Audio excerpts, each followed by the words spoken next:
এর মধ্যে চলে গেছিলাম ধর্মতলায় একটু মার্কেটিং এর জন্য।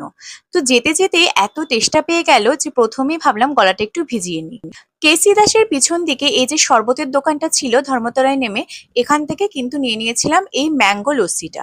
এটা এত অপূর্ব ছিল খেতে, ওপরে কাজু বাদাম ছিল, আরো ফ্রুটস অ্যান্ড নাটস ছিল, আর তার সাথে চেরি ছিল, আরো অনেক কিছু দেওয়া ছিল। বেশ ভালো লাগলো কিন্তু গরমে এটা খেয়ে।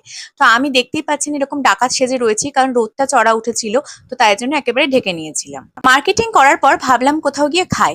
তো এই যে চলে এসেছি একদম গ্র্যান্ড হোটেলের অপোজিটে খিদিরপুর যে ক্লাব ক্যান্টিন, সেখানে, অর্থাৎ বাবলুদার ক্যান্টিনে।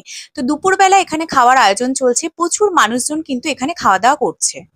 আমিও আর অপেক্ষা না করে চলে গেলাম দেখতে যে কি কি খাবার আছে। তো এখানে গিয়ে তো দেখলাম মাছের প্রচুর সম্ভার, প্রচুর ভ্যারাইটি রয়েছে মাছের, বিভিন্ন ধরনের দামে বিভিন্ন ধরনের মাছ কিন্তু এখানে রয়েছে।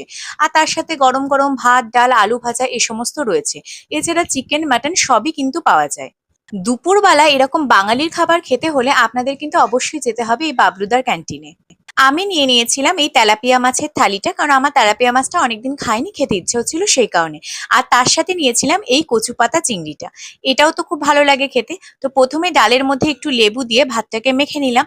তারপরে ছিল আলু ভাজা, তো আলু ভাজা দিয়ে ডাল তো খেতে খুবই ভালো লাগে। তো সেটা দিয়ে কিন্তু প্রথমে ভাতটা খেয়ে নিলাম। একে অনেকক্ষণ ধরে ঘুরে ঘুরে মার্কেটিং করেছি।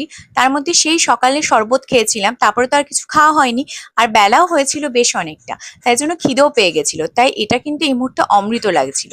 তারপরে নিয়ে নিয়েছিলাম ওদের কচু পাতা চিংড়িটা। তো এই যে এরকম সাইজের ছোট ছোট চিংড়ি কিন্তু দেওয়া ছিল।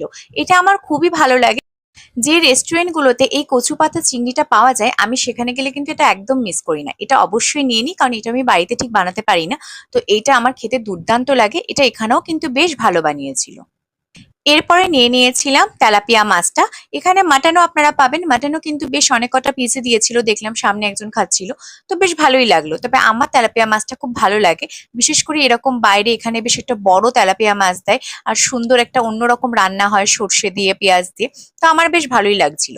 তো এখানে কিন্তু খেয়ে আমার বেশ ভালো লাগলো। বাবলুদার ক্যান্টিন বা খিদিরপুর ক্লাব ক্যান্টিনে আপনারা গেলে কিন্তু এখানে খেতে পারেন। আমার তো বেশ ভালোই লেগেছে এখানে খাওয়া দাওয়াটা।